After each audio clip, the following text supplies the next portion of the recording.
Bueno, ahora sí, comenzamos con esta actividad que realizamos desde la Universidad Nacional General Sarmiento. Ahí que se conectaron algunos estudiantes y docentes.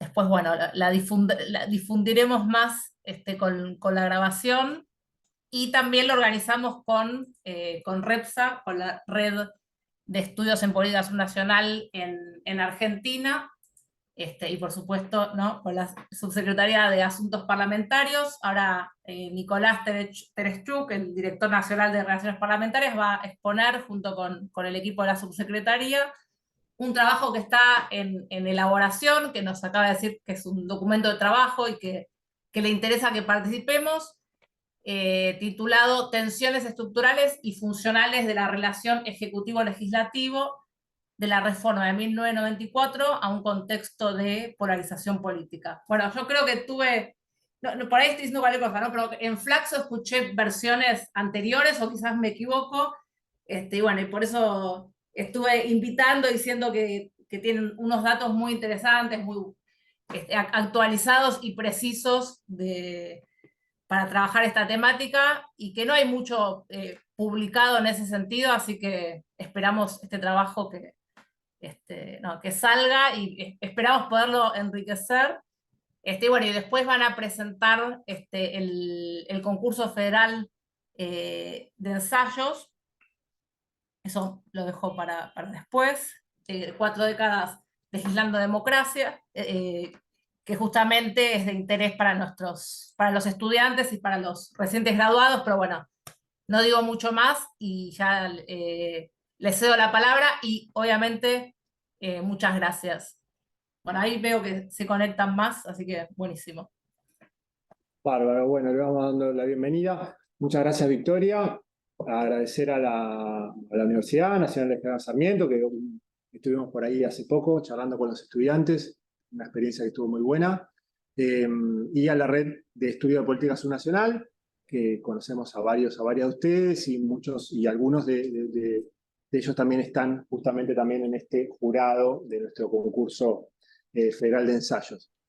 Les cuento, para un primer tema que hacemos es, de ese concurso de ensayos, al final hablamos un cachito, pero vamos a poner en el chat el link a la información de ese concurso para el que la quiera ya tomar o tener, y no tiene después tanto tiempo, lo subimos al chat acá del Zoom y buscamos que ya tengan esa información completa y sintetizada el que quiera tener. Ya está. Buenísimo. Les cuento un poco. Como dijo Victoria, nosotros estamos acá en Jefatura de Gabinete de Ministro de la Nación, en la Subsecretaría de Asuntos Parlamentarios, la subsecretaria Cecilia Gómez Mirada. A mí me toca ser el Director Nacional de Relaciones Parlamentarias y estoy con un equipo de la subsecretaría. Está Fernando Toledo, a mi izquierda, que es coordinador del área de análisis que tenemos acá en esta subsecretaría. Está Laura Tortorielo, que trabaja en el equipo. Está Rodolfo Mariani, que también trabaja en este equipo. Y con ellos, y algunos otros compañeras más, venimos desarrollando una tarea que es de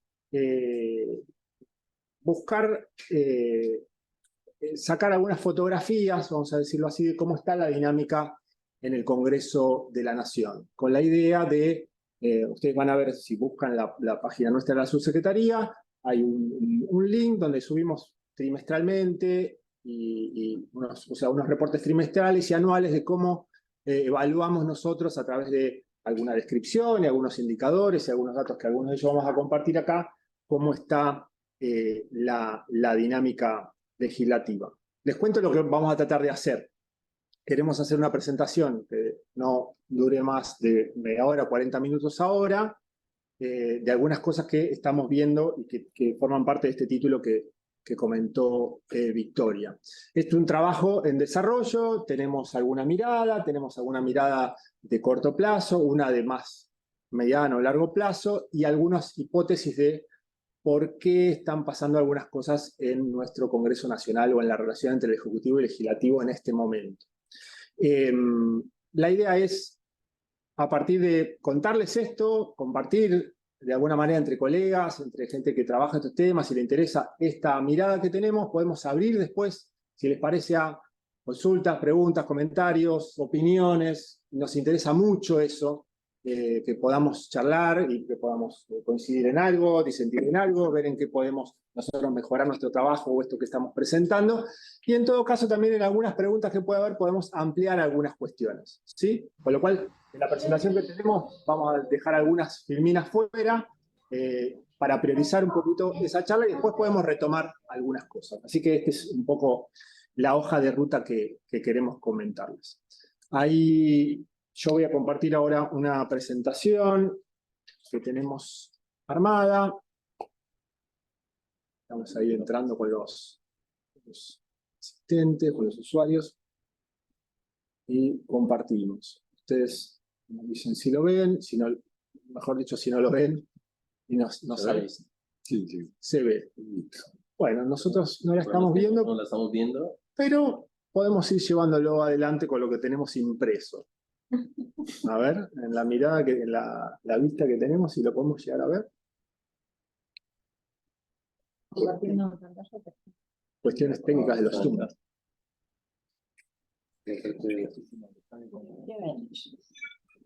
Ahora Marcelo ahí. A ver ahí. ¿Ustedes ven la presentación que tenemos?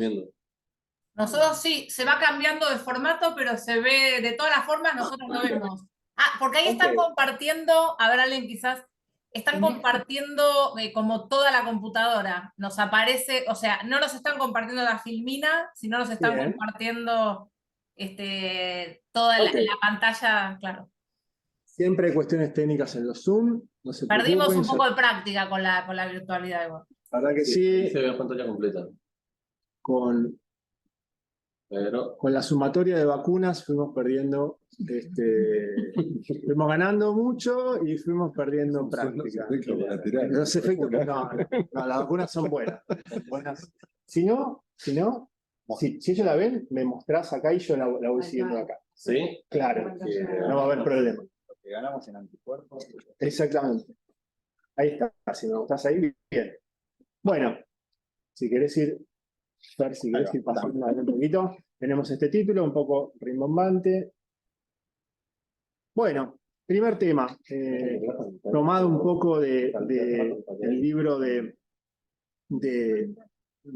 Ernesto Calvo, que ustedes conocen, The Legislators Accessing Fragmented Congress en Argentina, que están estos mitos, digamos, de cómo funciona nuestro Congreso y otros legislativos, esta idea que son escribanías del Poder Ejecutivo, eventualmente que el Congreso no trabaja y solamente valida lo que envía el presidente, que la oposición no tiene mucha razón de ser o ningún peso real, que solo se aprueba lo que quiere el presidente, que no hay ni deliberación ni modificaciones de las agendas, sino que tenemos esta idea de que hay hiperpresidencialismos y que todo lo que vemos en el Congreso es un como sí o un trámite que no, o componendas que derivan no en cambios reales o no en representación real de sectores sociales, ¿no? A través de los partidos políticos. Escuchamos bastante estos mitos y bueno, nosotros queremos ver tener algunos datos que puedan ver si algunos de ellos son verdaderos o no. Así que bueno, eso. Acá tenemos una especie de ilustración de algo que estuvo pasando en nuestro Congreso en diciembre del año pasado, en la última sesión, a ver si logro. ¿Tenemos el video este? Sí. Vamos a... Bueno. Un segundito que le vamos a pasar un minuto de unas imágenes que ocurrieron en nuestro Congreso en diciembre del año pasado. Quizás algunos de ustedes las vieron, quizás algunos no. Nada personal, Sí. A ver si la podemos compartir. Creo que ahí lo tenemos. Si lo ponemos al minuto 30 más o menos. Bueno, ahí compartimos un ratito.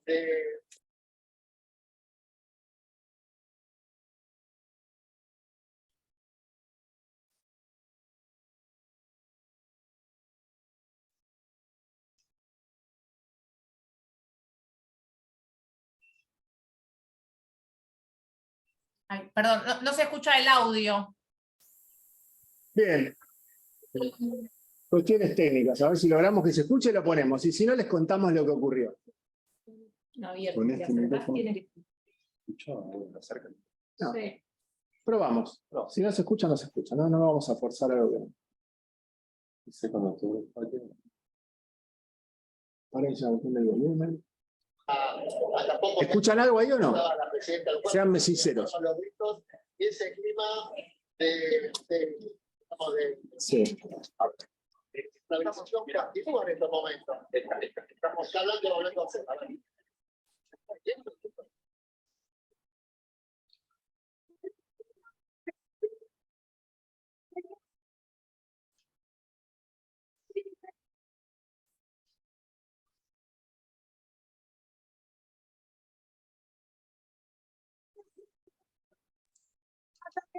Yo no escucho. Ahora sí.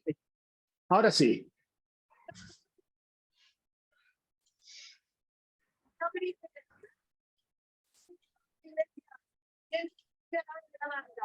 Por lo menos se ve, creo, lo que está pasando, algunas cosas que están pasando ahí.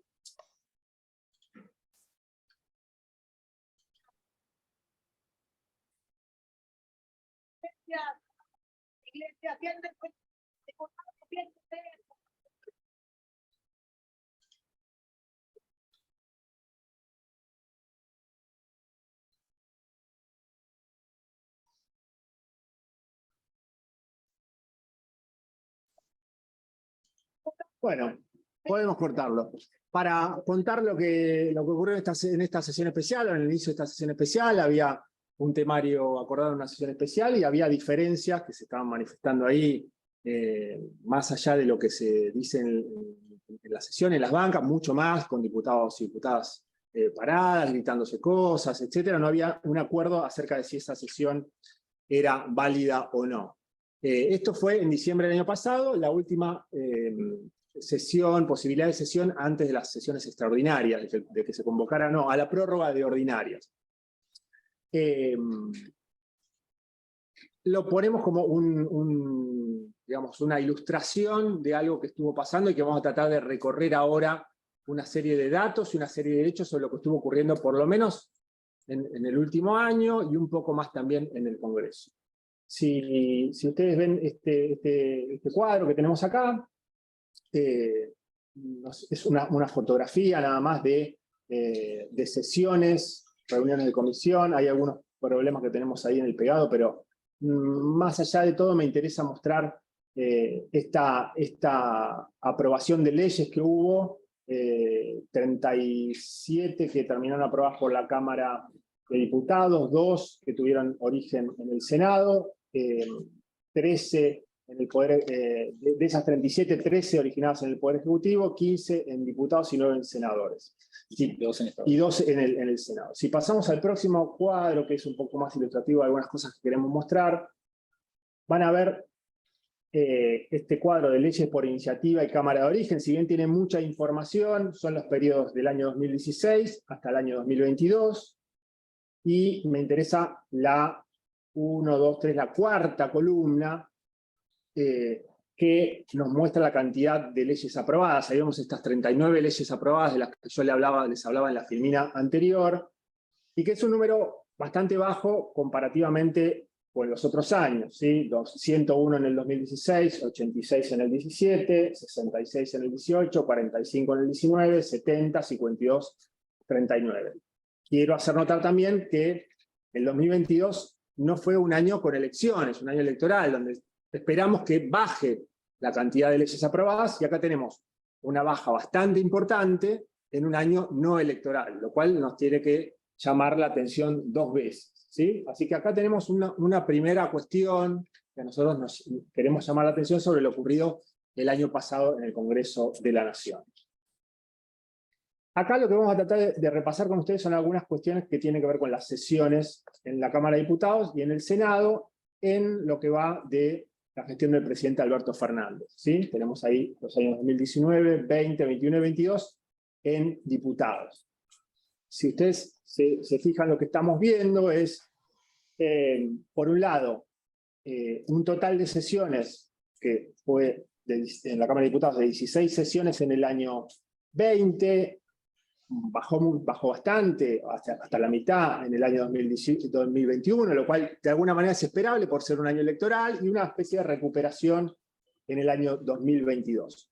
Una cosa que tendríamos que ver, que tendríamos que tener más tiempo para contarlo, es, bueno, ¿qué hay en cada una de estas sesiones? Y probablemente lo que nos encontramos es en el año 2022, unas sesiones que, digamos, el sumum de lo trabajoso para acordar qué ocurre en esa sesión especial lo acaban de ver en el video, ¿sí? O sea, enormes desacuerdos sobre cuál debe ser la dinámica de una sesión, el temario de una sesión especial y cómo se puede ser llevada adelante. Así que en esto que nosotros llamamos los proyectos de agenda del Ejecutivo Nacional, aquellos que le interesan más y donde probablemente puede haber más diferencias de votos con la oposición y se polariza un poco la Cámara, seguramente hubo más de esos proyectos en el año 20 y menos de esos proyectos en el año 16, en el cual hay que, por esta paridad de fuerzas muy importante, hay que, ya a partir de la base que hay que acordar un temario lo más, digamos, con una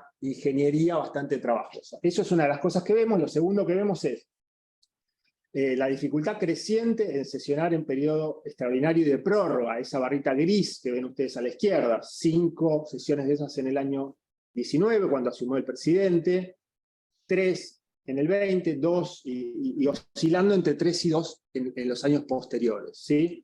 Las sesiones extraordinarias tienen la característica de que se tratan los proyectos que el presidente de la Nación pide, que el Poder Ejecutivo pide y plantea, ¿sí? No otros proyectos. Entonces ahí podemos ver que hay una dificultad en ese sentido. Y después, esta tendencia más general, donde es muy difícil desarrollar sesiones ordinarias, y la gran cantidad de sesiones tienen que ser sesiones especiales, ¿sí? Es decir, sesiones especiales que son pedidas por un grupo de legisladores, que de alguna manera es un temario cerrado, y donde ese grupo de legisladores, en la práctica parlamentaria, de alguna manera, ya que pidió esas sesiones, se tiene que garantizar conseguir ellos el quórum, ¿sí? O sea que no hay un temario abierto como puede ser en una sesión ordinaria, donde el Congreso plantea todos los miércoles o todos los jueves a tal hora va a haber sesiones, sino que son sesiones que tienen esas características. Es decir, muy difícil sesionar en ordinarias y la gran mayoría son extraordinarias. Todas estas características se ven con más fuerza en la próxima filmina cuando vemos qué pasa en el Senado, ¿sí? Donde efectivamente la cantidad de sesiones van cayendo año a año. Vemos la del 2020, 28, el 2021, 15 y el 2022 son 12, donde se ve la dificultad de desarrollar sesiones de prórroga y extraordinarias, que es esa barra gris que vemos ahí a la izquierda, y donde también vemos esta disparidad o dificultad de desarrollar, si bien hay algunas más sesiones ordinarias, y las hubo bastantes en el año 20, después se vuelve más dificultoso y son casi todas extraordinarias. Bueno, eso es una de las cuestiones que vemos que están ocurriendo en este momento, cuando abrimos un poquito el foco a todo el periodo de gestión del presidente Alberto Fernández. Podemos seguir. Creo que algo se trabó. Se trabó, sí se trabó. Esto es la definición. Creo que es la otra presentación. Bueno, no, ahí está. Cuando vamos a la cuestión de la efectividad presidencial, ¿sí? Tenemos abajo, van a ver, o sea, los proyectos del Poder Ejecutivo que logran ser sancionados. Si algo no se ve mal o no se entiende, me preguntan y nos detenemos. Los proyectos del Poder Ejecutivo sancionados sobre los proyectos del Poder Ejecutivo enviados, ¿sí? Por un lado, vemos en el caso del presidente Alberto Fernández cómo eso va disminuyendo del 62% el primer año, 47% el segundo, 30% el tercero, un nivel de efectividad presidencial en el promedio del 47%. Vemos que algo de eso ocurrió también en el mandato de la gestión anterior del expresidente Mauricio Macri, que termina con un último año con bastante menos capacidad de sancionar proyectos del Ejecutivo, que le bajó bastante el promedio. Pero bueno, estamos viendo, si hacemos foco nuevamente en ese año 2022, una efectividad presidencial que es más baja y que es un elemento que también agregamos a esta serie de hechos que nos llaman la atención, o son los que queremos llamar la atención. Otra cuestión que también vemos es la cuestión de la incidencia presidencial, ¿sí? Las leyes originadas en el Poder Ejecutivo sobre el total de leyes aprobadas en un periodo, ¿sí? O sea, cuánto del trabajo del Congreso es tomar y aprobar los proyectos del Ejecutivo. Si bien para comparar este 31% de incidencia presidencial en lo que va de la gestión del presidente Alberto Fernández, por un lado podemos decir que está por debajo del promedio histórico, ya que estamos evaluando los 40 años de democracia. Hay periodos donde vemos claramente ahí el primer periodo de Cristina Kirchner y la gestión de Mauricio Macri, que hubo una incidencia más baja, pero sí ya empezamos a ver, y acá empezamos a ver esto que queríamos mostrar de más largo plazo, una tendencia a la baja de la incidencia presidencial en la agenda del Ejecutivo. Este es otro dato sobre el cual queremos llamar la atención. Así que algunas cuestiones como conclusiones. Esta reducción de las sesiones ordinarias y el aumento de las sesiones especiales, con estos acuerdos para sesionar que son, podemos llamar, trabajosos, insisto, donde lo que acabamos de ver sería un extremo, pero vemos cómo conformar esas agendas no es fácil. Como dato, en el periodo 139 no fue posible realizar sesiones extraordinarias, en el 140 una sesión extraordinaria en la Cámara de Diputados. Después tenemos en todo este periodo de gobierno una menor cantidad de leyes aprobadas, menor cantidad de leyes con respecto a periodos anteriores, de leyes originadas en el Ejecutivo, y esta tasa de efectividad del Ejecutivo que vimos que muchas veces se sostiene también, y hay que ver ahí qué pasa con el numerador y el denominador. Lo que estamos viendo seguramente también es que hay en esa incidencia también menor cantidad de proyectos que se envían al Congreso, que es lo que ocurría al principio de la gestión. Un tema que no trajimos por ahora, pero quiero que empezar a traer, es el tema del porcentaje de acuerdos aprobados, acuerdos, digamos, cargos que requieren acuerdos del Senado, sobre todo, como cargos judiciales y de otro tipo, y que hasta este momento no ha habido ningún pliego aprobado que requieren mayorías especiales, ¿sí? Que en otros periodos de gobierno sí los ha habido. Idealmente, un integrante de la Corte, pero puede ser también el cargo del procurador, algunos otros que requieren mayorías agravadas. Otros hechos que llaman nuestra atención de este trienio de gobierno. Dos cuestiones, entre comillas, extrañas que ocurrieron con el presupuesto 2022 y el presupuesto 2023, o sea, que ocurrieron en el año 21 y en el año 22. Sobre el presupuesto en 2022, es el único en toda la serie, desde la recuperación democrática para acá, probablemente antes también, que fue rechazado en una votación de la Cámara de Diputados, es decir, que no llegó al Congreso. Eso es una singularidad histórica. En el año 2010 también la expresidenta Cristina Kirchner, nuestra vicepresidenta, no logró hacer pasar una ley de presupuesto. Mediante otro mecanismo, digamos, se cayó por una sesión por falta de quórum. Aquí se llegó a la votación y se rechazó. Y en el presupuesto 2023 también pasaron otras cuestiones extrañas. Es uno de los presupuestos con mayor consenso, con mayor acuerdo, o sea, voy a decirlo así, con menos votos en contra de la historia, en la votación en general, tanto en diputados, bueno, en el Senado, me parece que la oposición se retiró o se abstuvo, no recuerdo, pero quiero decir, muy pocos votos en contra históricamente, pero aún así, la característica de que en la votación en particular, el oficialismo perdió en 5 votaciones que se pusieron a consideración en particular, con lo cual hay 5 artículos que se cayeron en la Cámara de Diputados esa madrugada. Esto no suele ocurrir, o sea, consenso en general muy alto por un lado y rechazos puntuales a ciertas medidas que contenía este presupuesto, lo cual es un hecho singular también.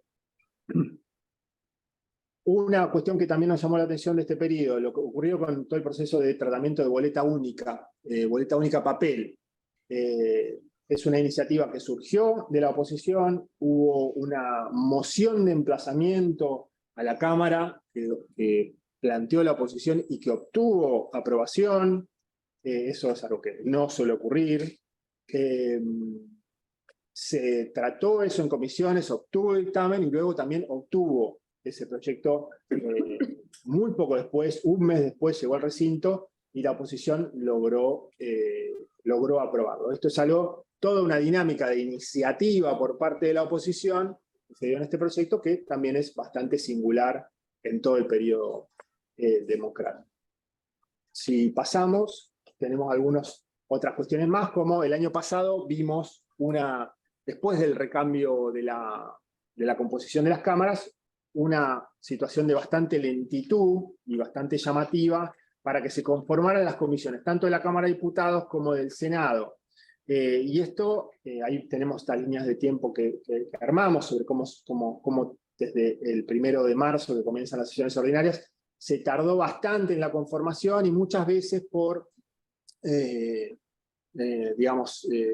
esta situación polarizada que estamos viendo, a su vez empiezan o aparecen estas diferencias en alguno o en algunos de estos bloques o interbloques, en este caso en el bloque de la oposición, sobre qué bloque debía presidir cada una de las comisiones, y cómo se repartía esa presidencia de comisiones, y eso, entre otros elementos, hizo que de alguna manera el año parlamentario comenzara tarde o más tarde por esta tardanza en las comisiones. Hay otras singularidades del periodo, como yo le decía, hay acuerdos del Senado que no requieren mayorías agravadas, sino simples, donde también estos acuerdos no aparecieron para directores del Banco Central, o no se lograron para directores del Banco Central y del AFI. No se nombraron, no se desarrollaron los procedimientos para nuevos integrantes, insisto, en un contexto muy polarizado de la Corte. Hubo algunas otras cuestiones, digamos, por fuera del recinto del Congreso, pero que son adyacentes y que afectan la dinámica parlamentaria. Dos que nos llamaron la atención. Una, el hecho de la decisión de la Corte Suprema de derogar la ley del Consejo de la Magistratura, que estuvo vigente durante 15 años, reponiendo una ley que estaba reemplazada por esa legislación, y emplazando de alguna manera, o planteando que el Congreso tenía que generar una nueva normativa. Esa nueva normativa tiene sanción del Senado, pero no ha sido tratada todavía en diputados. Eso plantea una anomalía más. Por este episodio, bueno, algunas de las cuestiones que se están tratando en el juicio político de la Corte están en torno a este tema. La Auditoría General de la Nación, que es un órgano vinculado, de control vinculado al Congreso Nacional, rechazó una cuenta de inversión de ejercicio fiscal del año 2018, que tampoco es de lo más usual, y que podemos también atribuir a ciertas cuestiones que tienen que ver con, por un lado, la acción de control de ese organismo, y a la vez por elementos que tienen que ver con la dinámica política. ¿Qué hicimos nosotros? De alguna manera, al encontrarnos con esta serie de eventos muy singulares, que fuimos recorriendo, algunos de ellos, hay más, que la mayoría ocurrieron durante el año 2022, con una Cámara que está más polarizada que antes todavía, dijimos, ¿qué pasa si ampliamos un poco el foco en el tiempo? ¿Sí? A ver si nos encontramos con dinámicas de más largo plazo. Ahí lo que hicimos es reconstruir algunas de estos datos desde el 83 hasta acá, y dividirlo en lo que nos parece 3 periodos. Tenemos, y hacia el final vamos a ir a eso, algunas hipótesis de qué es lo que está pasando, entonces decidimos dividirlo en estos 3 periodos. Durante el periodo democrático, mientras rigió la Constitución de 1853, la Constitución anterior, digamos, a partir de la reforma constitucional hasta el año 2009, ahora voy a explicar eso, y desde el año 2010 en adelante. Digamos, el primer periodo, ¿por qué lo elegimos? Me parece que se explica por la cuestión constitucional, como les decía, y en el segundo dividimos en 2 este periodo, pensando que a partir del año 2008, 2009, empieza a registrarse una dinámica, yo diría, política partidaria más polarizada. Podríamos pensar que también en la agenda social, pero episodios como la crisis del campo del año 2008,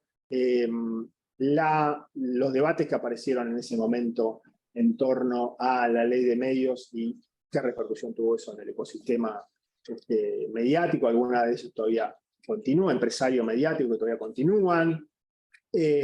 La conformación en el año 2009 de aquel grupo A, si recuerdan, que era cuando el entonces Frente para la Victoria es digamos, derrotado en la elección, sobre todo en la provincia de Buenos Aires y en algunas otras provincias. La oposición se unifica, de distintos bloques se unifica para buscar el control de comisiones clave y de la agenda de la Cámara de Diputados. Y ahí entonces tenemos la hipótesis de que comenzó a desarrollarse una dinámica más polarizada y que termina en estas dos grandes coaliciones que tenemos del Frente para la Victoria y Juntos por el Cambio. ¿Qué vemos entonces en este gráfico de la Cámara que muestra sesiones ordinarias, sesiones especiales y de prórroga extraordinaria de la Cámara de Diputados?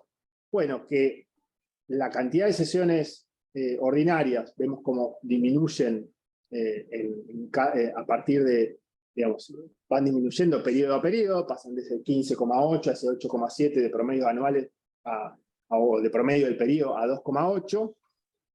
Cómo las sesiones especiales van creciendo, o sea que esto que veíamos en el año 2022, bueno, podemos rastrearlo a más tiempo, y cómo cada vez es más difícil desarrollar las sesiones de prórroga extraordinarias. Insisto, sesiones en las cuales el temario lo indica el Poder Ejecutivo a través de un decreto. Solo se puede tratar lo que está en ese decreto, tanto el de prórroga como el de sesiones extraordinarias. Sigue pasando de un promedio de 9,4, 2,5, 1,9.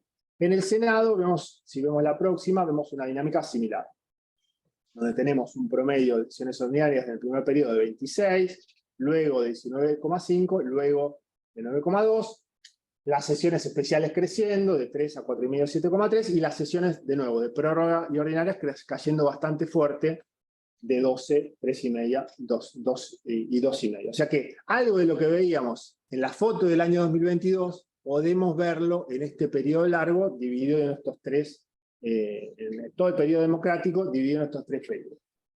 De nuevo, en este ejercicio de ampliar el foco, fuimos a ver qué pasa con los proyectos del Poder Ejecutivo, que son tratados, convertidos en ley, perdón, los proyectos de origen legislativo y las leyes sancionadas. Vemos que en el primer caso hay un promedio anual de 78 y que era mucho más alto antes de la reforma del 94, un poquito por encima del promedio en ese periodo después de la reforma, y en ese periodo de inicio de la polarización es bastante más bajo, ¿sí? Ese 114, 89,3, 42,2. O sea que estamos operando por debajo de ese promedio de todo el periodo. En un sentido contrario, los proyectos de origen legislativo crecen, ¿sí? Eran antes bastante menos que el promedio, ¿sí? 1.580 contra un promedio de 1.391. Se acercan al promedio en ese periodo intermedio después de la reforma y crecen en el periodo de polarización. Es decir, los proyectos de origen legislativo son cada vez más, podemos decir. Y las leyes sancionadas van cayendo. Hay un promedio de 119, que estaba con la Constitución anterior se estaba por encima de ese promedio. En el periodo ese intermedio que marcamos nosotros, desde la reforma hasta la polarización, llamémosle, está ahí acomodado casi que en el promedio, y luego está bastante más bajo desde el 2010 hasta acá. Entonces la cantidad de leyes sancionadas por año disminuyó fuertemente, la cantidad de origen de leyes originadas en el Ejecutivo lo hizo más marcadamente. La tasa de incidencia legislativa, que ya la habíamos visto en un cuadro, digamos, de promedio por periodo de gobierno, la podemos ver ahí un poco en todo el periodo, como tenemos esa tendencia a la baja, ¿sí? El promedio es 0,41, antes de la reforma 0,50, después de la reforma 0,37 y de 2010 hacia acá 0,32. Así que, si vamos a la cuestión de los pedidos de acuerdo, también vemos algo similar, ¿sí? En el promedio del total del periodo hay 86,1 aprobación de pliegos que requieren de acuerdo del Senado. Eso era mucho más alto que el promedio con la Constitución anterior, cerca del promedio, ahí en ese 84,7 después de la reforma, y bastante más bajo del promedio, en 80,2 a partir del año 2010. Nosotros tenemos un par de hipótesis sobre por qué tenemos esta especie de tormenta perfecta en el año 2022 y algo del 2023. Les quiero recordar que la semana pasada los bloques o hace unos pocos días, unas pocas horas, los bloques de senadores de Frente de Todos y de Juntos por el Cambio un poco hicieron comunicados haciendo una interpretación contraria de por qué el Senado no está teniendo sesiones, o sea que esa situación sigue como muy vigente. Decía, de por qué tenemos esta especie, llamábamos, de situación muy particular a partir del año 2022 y lo que va de este 2023, y por qué se conecta eso con una, o podemos conectarlo, o nosotros consideramos que puede conectarse con una tendencia de más largo plazo. Y ahí ubicamos la cuestión de la polarización política, estas cámaras, después podemos verlo, ahora me gustaría abrir un poco a los comentarios y al diálogo de la charla, pero podemos después profundizar sobre esto. Estas cámaras que tienen esta forma bastante novedosa de dos grandes polos, dos grandes bloques o interbloques, y legisladores que pertenecen a pequeños bloques y legisladoras a pequeños bloques que están, vamos a llamarle, en el medio y que no son tantos, proporcionalmente, tanto en la Cámara de Diputados como en la Cámara de Senadores. Eso también desarrolla a su vez una serie de dinámicas de alguna manera donde las cámaras se polarizan y también aparecen diferencias internas al interior de los bloques o interbloques, en cuál debe ser la agenda o cómo debe ser la dinámica. Y una serie de hipótesis que tenemos nosotros sobre cómo algunos efectos de la reforma del 94 van, de alguna manera, digamos, siendo procíclicos a esta situación que estamos viviendo. O para ponerlo de otra manera, también pensamos que hay un vínculo a su vez entre los dos elementos, entre la polarización y la cuestión de la reforma constitucional, pensando que la misma Constitución, con una cierta dinámica política, partidaria y dinámica parlamentaria de los bloques, funcionaba de una manera, y la misma Constitución, con otro tipo de dinámica política, partidaria y de conformación de las cámaras, produce otros efectos. Sobre eso tenemos para profundizar, y tenemos algunos comentarios más, probablemente, pero 40 minutos. a los 40 minutos justo, que me parece que es la capacidad de atención que uno puede tener medio ahí sin respirar, y después de mostrar varios datos y qué sé yo preferiría ir hasta acá. Podemos abrir a comentarios, a preguntas, a debate o lo que sea. Les recordamos que esta idea que tenemos de esta mirada está muchas veces más lleno de preguntas que de respuestas que tenemos. Estamos buscando estas hipótesis, queremos ponerlas como a disposición, o tenemos una lectura sobre lo que está pasando y queremos abrirla. Así que si les parece, paramos esta primera parte, abrimos, comentamos, estamos listos para escucharlas, y después podemos profundizar sobre algunas cuestiones. Perfecto, bueno, habíamos pensado en escribir las preguntas, pero quizás tardamos más. No sé si alguno ya quiere hablar, puede levantar la manito o también escribir lo que quiera. No tiene que ser algo tan elaborado porque no la leímos antes la presentación, entonces pueden ser reacciones así que les suscite. Podemos charlar como quieran. No somos tanto tampoco, podemos charlar un poquito. O si escriben, lo leemos. Lo que sea más cómodo. Exacto, sí, lo que ustedes quieran. Yo he escuchado este trabajo, pero bueno, los datos en sí mismos son como muy contundentes. Ahora, a la hora de pensar hipótesis, es, ¿no? Como uno piensa en una cantidad de cuestiones a tener en cuenta que, pero bueno, habría que buscar, yo estoy pensando en formato, qué sé yo, paper, ¿no? Que uno quiere buscar una variable, pero por ahí no es la idea en este contexto. Yo, bueno, voy a decir ya que me puse a hablar, y así a los demás después no les va a dar vergüenza decir nada. Mi primer interrogante era, así, muy académico lo mío, ¿no? Ustedes empezaron planteando los mitos que todos, varios conocemos del texto de Calvo, de que el Congreso no trabaja y qué sé yo. Bueno, estos datos, ¿cómo dialogan con esa ruptura de mitos, no? Me parece que, bueno, Calvo se los diría mejor, pero me parece que lo que se está viendo ahora se comprueba, ¿no? De que esto de que el Congreso no es un apéndice, ni una, ay, no me sale decir, ni una escribanía del Poder Ejecutivo. No casualmente comenzamos a estudiar el Congreso hace poco, antes y tiene más lugar en la agenda pública. Entonces, como esa visibilidad, esto que venía planteando Calvo, ¿qué es lo que cambió que ahora sí vemos que lo que pasa en el Congreso importa y lo vemos cada vez más en la televisión? Bueno, esa como primer pregunta, ¿cómo se relacionaría con con esos mitos que plantea Calvo? Después me parece interesante lo que dijeron, porque es un trabajo colectivo, de si esto empezó con el grupo A, porque nos olvidamos, ¿no? Que en el 2009 fue en ese momento también que no se votó el presupuesto. Bueno, siempre nos olvidamos y pareciera que es ahora que está trabado el Congreso. Si no fue una primera ruptura de esos consensos y esas instituciones informales que permiten el funcionamiento de la Cámara, ¿no? De las que habla Mustapik, me parece, en uno de sus trabajos.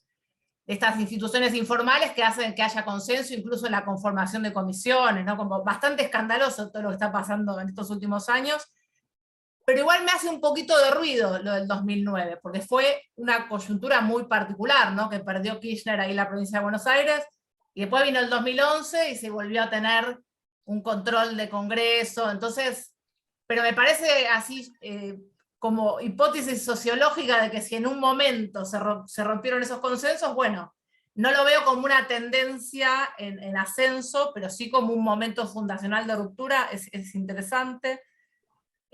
Bueno, me callo así no quedan. Tengo más preguntas que comentarios, perdón.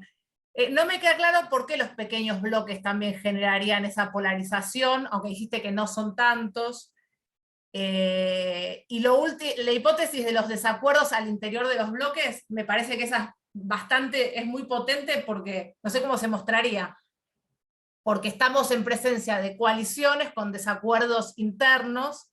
O sea, no había pasado antes, ¿no? Pareciera que ahora está reordenadito el Congreso, pero ahí lo escuchaba a Manes a la mañana hablando de la ley de alquileres y por qué no se votó, y es como, es alguien de un partido que en su mismo partido tiene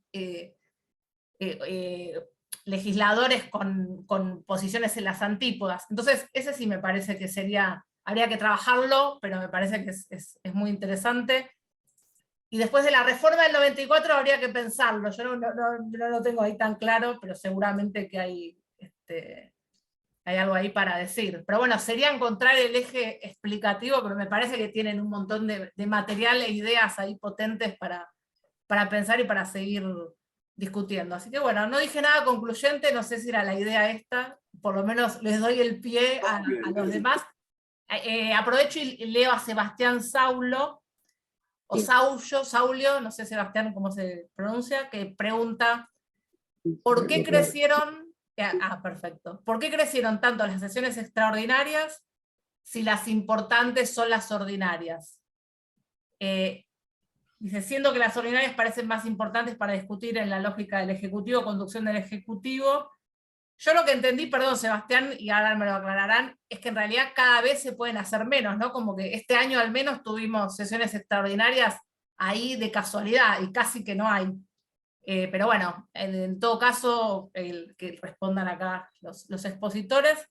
No sé si alguien, después si quiere Si tomar la quieren, palabra. hacemos comentarios sobre estas 4 o Dale. 5 cosas, las Sí, dos. tiré 80 cosas. así que- Y seguimos con más enseguida. ¿Qué les parece? Perfecto. Porque hubo varios temas ahí.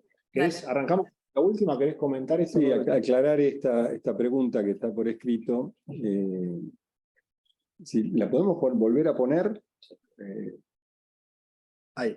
¿Por qué crecieron tanto las sesiones extraordinarias y las importantes son las ordinarias? Bueno, las sesiones extraordinarias no crecieron, las sesiones extraordinarias decrecieron. Esa es la tendencia. Las sesiones extraordinarias decrecieron, ¿y por qué es importante desde la mirada que nosotros tenemos? Nosotros miramos las relaciones parlamentarias desde la lógica del Poder Ejecutivo Nacional, porque estamos en jefatura de gabinete. Y las sesiones extraordinarias son las que convoca el presidente con temario especial, preso y cerrado, durante el periodo que no funciona el Congreso. Esas sesiones bajaron drásticamente de un promedio de 9, antes con la Constitución de 53, a la mitad después de la Constitución de 53 y a casi la mitad desde la polarización. Esa es la primera cuestión. Bajaron las sesiones extraordinarias. Entiendo que la confusión viene por la que las que suben son las especiales, no las extraordinarias. Dentro del periodo ordinario de sesiones, que va desde el 1 de marzo hasta el 30 de noviembre, hay sesiones ordinarias y sesiones especiales. Luego de ese periodo vienen las de prórroga o las extraordinarias, que también pueden ser ordinarias o especiales. Las sesiones especiales son las que suben. Las que suben, esas sesiones especiales, son las que se convocan a pedido de diputados. No son las que técnicamente se llaman sesiones de tabla, las ordinarias, que son las que están establecidas en la sesión preparatoria del periodo que se van a desarrollar el día tal a tal hora con temarios que se discuten en labor parlamentaria. Ese tipo de sesiones, estas últimas, disminuyeron drásticamente, mostrando una anomalía de funcionamiento. Y las que crecen son las especiales, las que son convocadas por los diputados. No sé si eso queda claro, porque es una diferencia muy precisa, digamos, y con relación a la pregunta, sería la primera parte de la pregunta, las que suben, las extraordinarias bajaron, y con relación a las sesiones especiales, suben. Las importantes para el Ejecutivo, en ese sentido, son todas, pero las extraordinarias son particularmente importantes. Y una aclaración adicional sobre esto, es que en la comparación que ya vimos, que como bien dijo Victoria, es bastante concluyente en los datos de lo que viene pasando desde el 83 para acá con respecto a estos temas, habría que agregarle que lo que estamos comparando son periodos desiguales, porque antes de la reforma constitucional, con la Constitución del 53, el periodo ordinario de sesiones iba entre el 1 de mayo y el 30 de septiembre, es decir, de 3 meses más chico, más corto, que en estos periodos. Y aún así se lograban sesiones de promedio de sesiones mucho más altos que al final. Entonces, dicho eso, me parece que se responde la pregunta. Cualquier cosa, después ampliamos alguna otra cosa. Bien. Si quieren, vos hablabas, Victoria, voy tomando algunos de los temas que comentabas, de esto de los bloques pequeños, qué pasa con esto que llamamos polarización y qué pasa con esto de los bloques pequeños. Por ahí podemos mostrar, no sé si Fer, por ahí lo querés comentar vos. Tenemos como algunos gráficos donde vemos, se ve esto, y se ve comparativamente también. Era algo de lo que, ese ítem polarización, y vos lo tocaste recién, bueno, qué pasa con esos bloques chicos, los bloques grandes, y por ahí lo podemos ver gráficamente en esta presentación. Si no, lo vemos en la compu. Sí, Esa es la parte nuestra. De vuelta. Sí. Bueno, buenas tardes. Ahí tenemos un gráfico dentro de la Cámara de Diputados. Primo, Primo, ¿todo bien? estoy cursando por Zoom. Tenemos una charla. ¿Sí? ¿Por qué? Porque no me quería guardar, sabes que venía. No pasa nada. Sí, Ay, sí, perdón, yo no le puedo, convoco. no, soy la administradora y no puedo mutear. Igual porque te mudas, te vas a mudar, no me dijiste, ¿verdad? No, sí, voy. Sí, por eso compramos la carne el gordo y yo. Bueno, dale, yo compro lo demás, dale. Chao. A ver, no,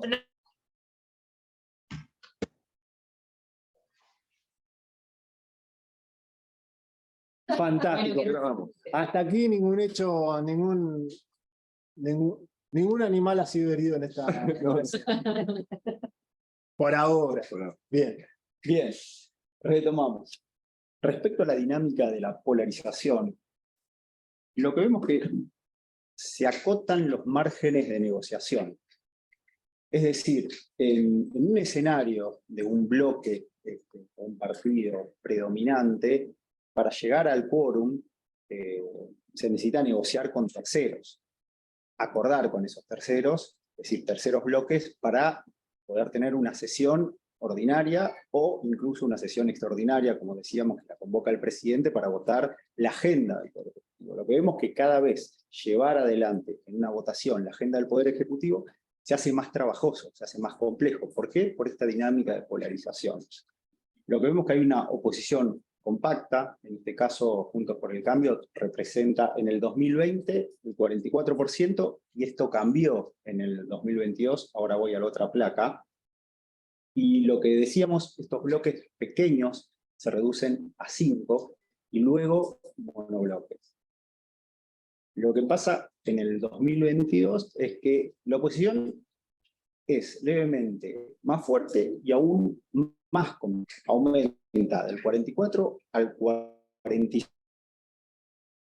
Nosotros miramos los colores, ahí tenemos el celeste, el oficialismo, la oposición es del 54%, es decir, que la capacidad de negociación que tiene el oficialismo es bastante más compleja. Bueno, acá volvemos a la dinámica del 2010, existía más espacio de neutralidad, o equidistancia. Esto es importante porque vemos cómo fue cambiando el escenario. Por eso cuando Nicolás contaba que dividimos el proceso histórico de estos 40 años de democracia en 3 etapas, y a partir de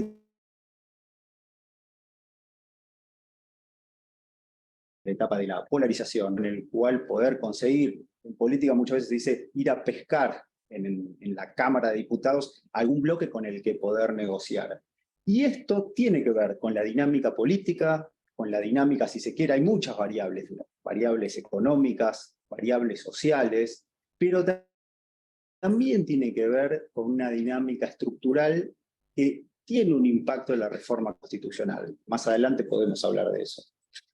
Si vamos a la composición actual de la Cámara de Diputados, ahí podemos ver claramente cómo hay una composición totalmente polarizada. Que si nos vamos a los últimos 10 o 15 años, es decir, hasta el 97, no veíamos esta composición. Por ejemplo, para llegar, acá lo podemos ver, para llegar al quórum se necesitan 129 diputados y diputadas. El Frente de Todos tiene 118, la oposición tampoco llegaría a 116, y lo que queda para poder negociar son muy pocos bloques y muy chicos. Y en el Senado se extraña, mirando la serie anterior. Por primera vez, el partido de gobierno, el peronismo como partido de gobierno, tiene un bloque minoritario en el Senado. Es decir, después de la última, si se quiere, división del bloque, quedó con 31 senadores y senadoras, Juntos por el Cambio 34. Con lo cual, en este caso, para también llegar a un quórum de 37, por lo que vemos, se hace muy complicado.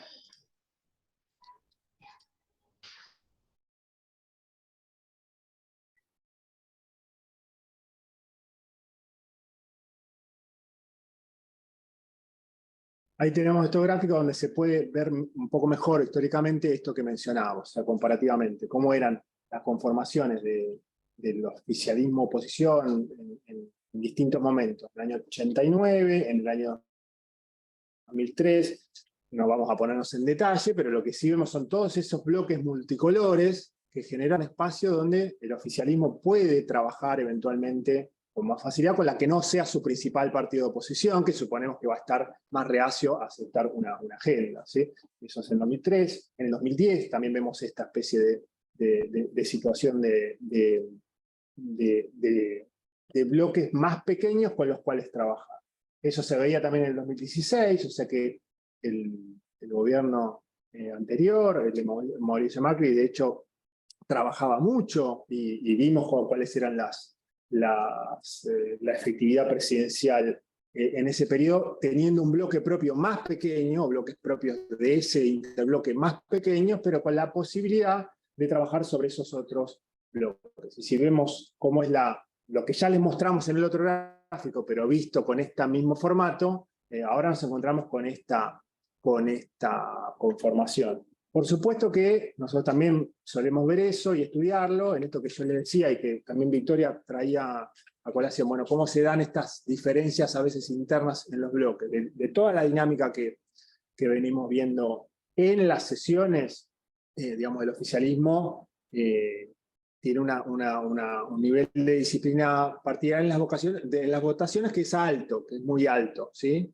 Estuvo el caso a principios del 2022, de la votación donde se validaba el acuerdo con el Fondo Monetario Internacional, donde el bloque del oficialismo votó separado, y luego, en su agenda, cuando continuó el año parlamentario, volvió a votar fuertemente unificado en la gran mayoría de las votaciones.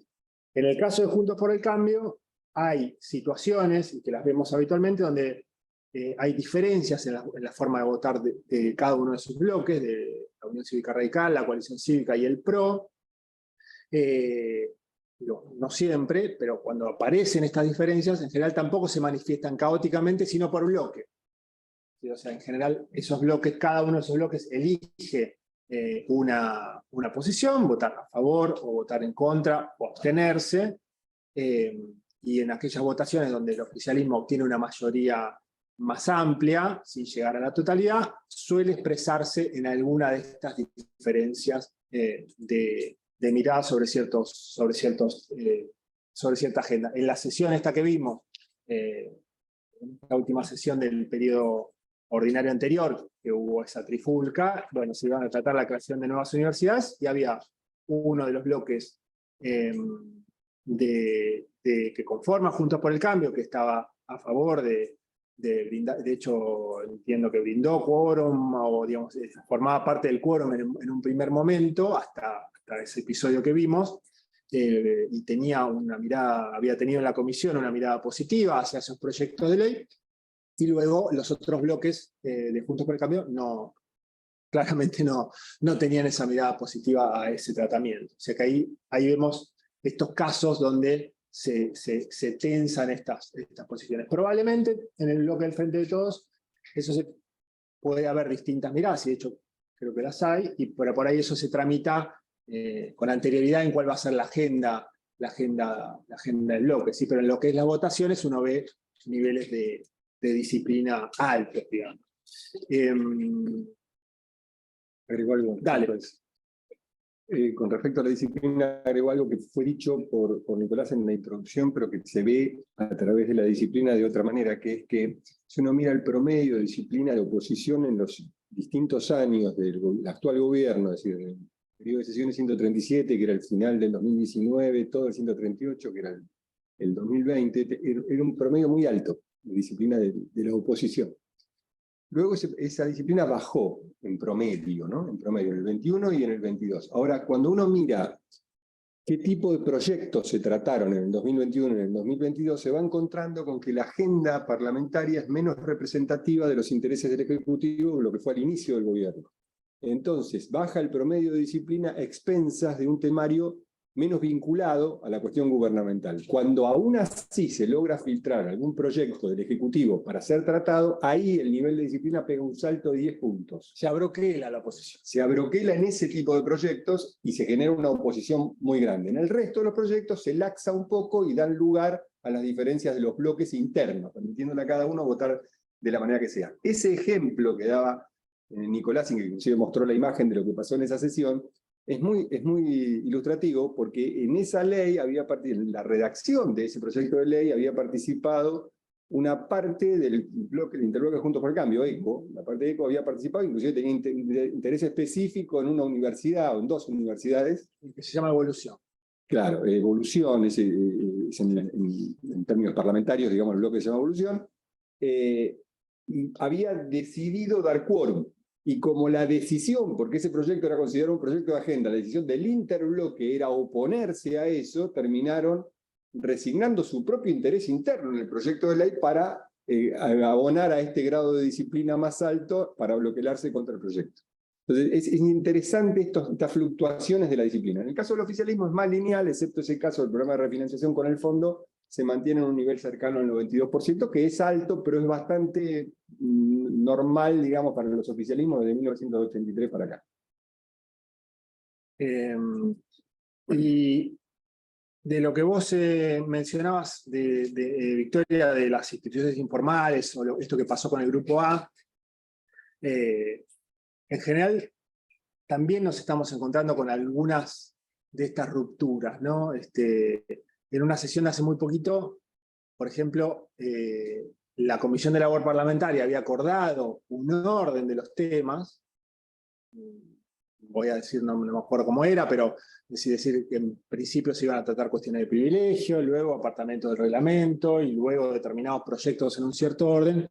Bueno, en un momento hubo un cambio de eso durante la dinámica de la sesión, donde lo que había sido acordado terminó salteándose, ¿sí? Por un pedido de una legisladora de la oposición que planteó una cuestión de una moción de orden, y que al presidente de la Cámara no le queda otra que priorizar esa moción de orden, y ahí se modificó la dinámica de la sesión por un rato, quiero decir, pero es algo que quiero decir, habla de esta especie de desconfianza, esta especie de situaciones en las que incluso cuando está la sesión con un temario acordado, incluso cuando pasan los jefes de bloque, se comprometen, hacen un compromiso de labor parlamentaria para ver cómo se va a organizar esa sesión, puede la sesión salir para distintos lugares en función de alguna manera, una ruptura de esas cuestiones que hacen a la dinámica en parte informal y en parte formal, porque para eso está la Comisión de Labor Parlamentaria en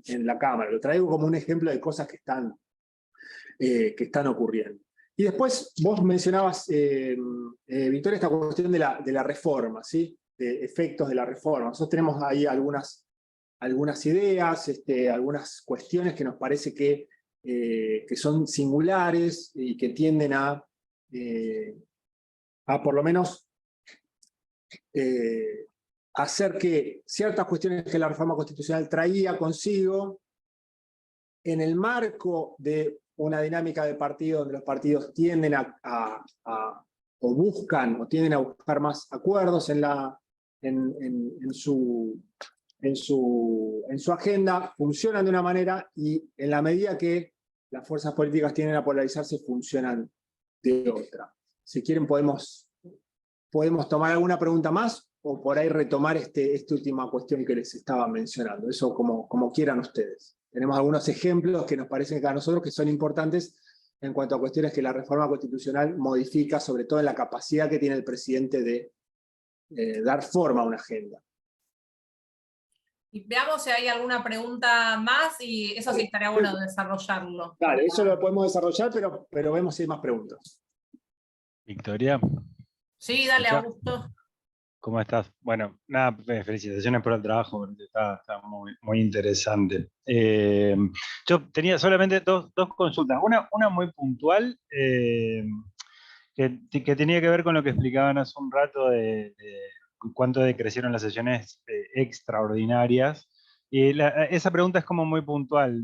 La duda que me quedaba es si son de las más importantes para el Ejecutivo, cómo decrecen tanto, siendo que convocarlas por decreto, en principio es raro que un decreto del PEN, al menos hasta donde da mi conocimiento, se caiga, digamos, ¿no? Que rebote en el Congreso. ¿Cómo es que caen tanto, siendo que con un decreto uno podría? Bueno, esa pregunta más puntual. Y la otra era simplemente, no me quedó clara la hipótesis de los efectos acumulativos de la reforma del 94, si por ahí la podían, que entiendo que es lo que decían ahora que iban a desarrollar, ¿no? Ahí creo que Joaquín habías levantado la mano. Sí. Sí, gracias. ¿Cómo va? Buenas tardes. Muchas gracias de verdad por la exposición, la verdad que buenísima, súper clara, y los datos más que interesantes para pensar, digamos. Mi pregunta tiene un poco que ver también con la cuestión de la reforma, me parece se puede llegar a relacionar. Victoria mencionaba hace un rato el trabajo de Calvo, y yo también pensaba en ese trabajo cuando veía los primeros indicadores que mostraban, y me parecía interesante traerlo a colación porque digo, fue un trabajo que, si mal no recuerdo, se publicó en la revista de la SAP en conmemoración de los 30 años de democracia. Digo, han pasado 10 años, estamos cumpliendo 40 años de democracia. Me parece que es interesante también volver sobre eso y, bueno, repensar qué ha cambiado o qué y qué no, digamos, ¿no? En ese sentido. Y ahí yo pensaba en algo que la ciencia política ha trabajado y sigue trabajando bastante, que tiene que ver con la manera o las maneras en que, digamos, la organización del federalismo en Argentina impacta, si se quiere, en el funcionamiento del Congreso, ¿no?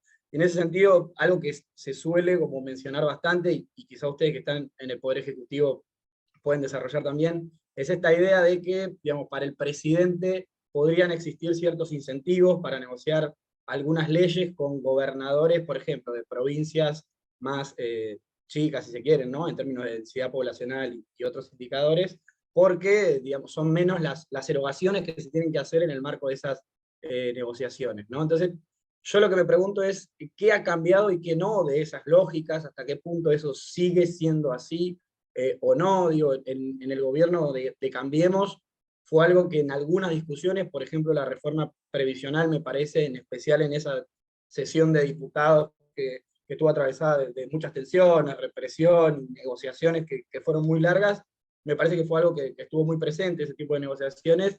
No sé cuánto está sucediendo ahora, ¿no? Entonces, me quedaba ahí dando vuelta esa pregunta respecto del federalismo, y me parece que se puede quizá vincular con la cuestión de la reforma, la reforma constitucional y los efectos que todavía quedan y persisten de esa reforma, digamos. Muchas gracias. Buenísimo, Augusto y Joaquín. Ahí podemos responder lo de Augusto, del tema del temario por decreto. Augusto, preguntabas por el temario, la convocatoria extraordinaria, y cómo es que un decreto presidencial se sostiene o no se sostiene. Bueno, no, la mecánica de convocatoria a sesiones extraordinarias es por decreto presidencial, es un decreto simple del presidente, no es un DNU, es un decreto simple. El decreto no se cae, el decreto funciona, está vigente ahí. Después, si las cámaras se reúnen o no se reúnen, ese es el problema. Y lo que estamos encontrando es que son cada vez menos potentes esas convocatorias, para decirlo de alguna manera. Es decir, el efecto concreto es que hay cada vez menos sesiones extraordinarias. Con el dato adicional, que creo que no lo mencionamos, es que en el periodo de sesiones anterior, en el 139, se acaba de cerrar el 140 el 28 de febrero de este año. En el 139 quedó desierta la convocatoria extraordinaria. Es un hecho absolutamente singular. Es decir, hubo una convocatoria extraordinaria con 36 proyectos y después hubo una ampliatoria y demás. No se trató ninguno, no hubo ni una sesión. Y en esta convocatoria extraordinaria del periodo 140 hubo una sesión sobre la hora, cuando el referee ya estaba pitando el final, el día, creo que fue el mismo día 27 o 28 de febrero, se logró hacer una sesión especial con 2 proyectos. Acordada con la oposición para 2 proyectos. Entonces, eso, es decir, el presidente no puede hacer demasiado con respecto a eso porque el Congreso no se junta. Pero es interesante el planteo que hace, porque habla de una cosa que subyace a todo nuestro planteo, que es, ¿qué se puede hacer desde la presidencia para mejorar estas cuestiones? Y esto está vinculado con la reforma del 94. Y está vinculado con el planteo que hace Joaquín, del federalismo. Es decir, nosotros ahí, cuando Nicolás le decía, nosotros teníamos algunas ideas, estos temas que ustedes han mencionado atraviesan a estas posibles respuestas que nosotros le damos a estas cuestiones. Tanto lo de la reforma constitucional del 94 como en relación a la polarización. A mí me había quedado pendiente que Victoria dijo al principio que en el 2011 se empezó a funcionar con una lógica distinta que con la del grupo, o sea, después de la elección del 2011, sería la legislatura que se convoca ahí en el 2012, 10 de diciembre del 2011 en adelante, la lógica cambió con relación al 2009-2011, ¿no? Y decías, bueno, ¿qué tanto indican esos datos del 2009-2011 cuando en la legislatura siguiente cambió? Lo que sucedió ahí es que efectivamente, como bien decís, cambió, pero se alteró una de las cuestiones claves, porque no es solo la polarización, es la polarización con la equivalencia de las fuerzas. Que eso se veía en la legislatura 2009-2011, pero lo que ocurrió en el 2011 fue que ese triunfo en primera vuelta tan avasallante, el famoso triunfo del 54% de Cristina Kirchner, constituyó, además calzada sobre una dinámica de renovación parlamentaria que hizo que pusieran menos bancas en juego, hizo que entonces el oficialismo en el 2011 tuviera mayoría suficiente y quórum propio. Entonces, la dinámica siguió siendo tan polarizada como antes, pero existía la fuerza representacional parlamentaria suficiente para impulsar los proyectos, cosa que no existía antes. Parecido, pero por una vía diferente, ocurrió en la legislatura del 2016 con Macri. Macri no tenía mayoría, pero tampoco había equivalencia, porque la oposición muy fuerte, que era la del Frente para la Victoria, estaba, o sea, el justicialismo estaba fragmentado, y el Frente para la Victoria, que vendría a ser el otro foco polar, estaba en minoría en relación a lo que podía sumar, en ese momento, Cambiemos era la fuerza, en ese momento lo que podía sumar Cambiemos de esa oposición fragmentada. Entonces sumaba los votos del Frente Renovador, sumaba los votos del peronismo federal y de otras fuerzas menores, en esto que llamamos grado de apertura, que explicaba Fernando hace un rato, y lograba las mayorías suficientes. Entonces la lógica polarizada estaba, pero no experimentaba la equivalencia, que es el segundo rasgo. Es decir, el problema es la polarización con equivalencia. Eso es lo que traba y lo que torna inviable el funcionamiento. Bueno, ahora sí, vamos a pasar a lo no, y en cuanto mencionabas lo de esta cuestión de la... una cuestión del federalismo, esto que decías vos, Joaquín, de las provincias chicas. A mí me parece, y esto sería una hipótesis que habría que trabajarlo con datos más fuertes, a mí me da la impresión de que en esta gestión hay una mirada muy, digamos, federal, muy fuerte y de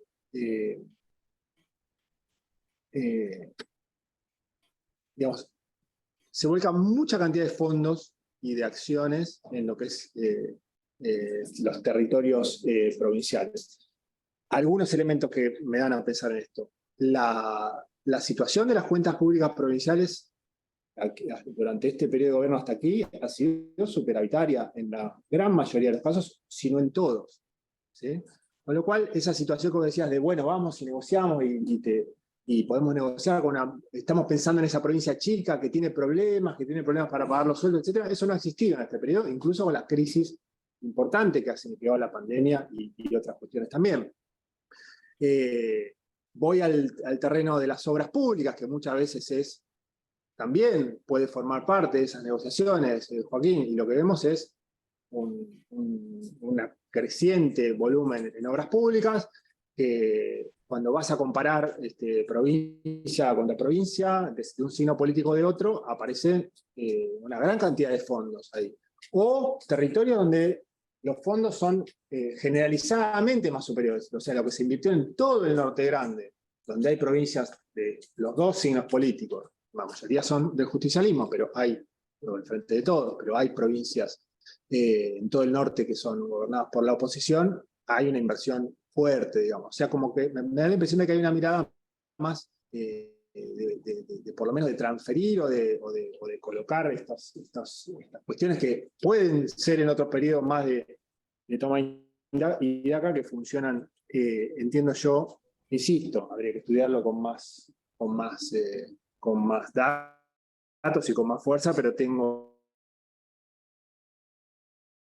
y en lo que hace la reforma, había olvidado que no tenemos acá, había un dato de estas cuestiones que están medio anómalas o extrañas que estamos teniendo en este periodo, y una, me parece que no es menor, es que la Cámara de Diputados la preside Cecilia Moró, por primera vez una mujer, pero que está con su mandato prorrogado. Cuando hubo que hacer una sesión, se convocó una sesión preparatoria a principios de...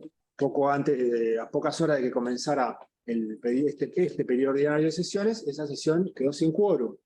Entonces, la presidenta de la Cámara, que está en la línea de sucesión presidencial, no está votada y aprobada en una sesión preparatoria de la Cámara. Está su mandato prorrogado, ¿sí? Esto me parece que es un elemento relevante, institucional relevante y muy singular, por lo menos a mí me preocupa. Y después podemos tomar cosas de la cuestión de la reforma constitucional. Por ahí, sí, esta es bastante ilustrativa porque mezcla el federalismo con una cuestión que hace a la reforma y la podemos por ahí comentar. Rodolfo, si querés. Sí. Bueno, digamos, nosotros avanzamos sobre la lectura constitucional a partir de digamos, está claro, es obvio que en aquel momento cuando se negoció la reforma constitucional, ubíquense, mediados de los 90, la pretensión del oficialismo entonces de obtener la reelección casi diría como objetivo excluyente,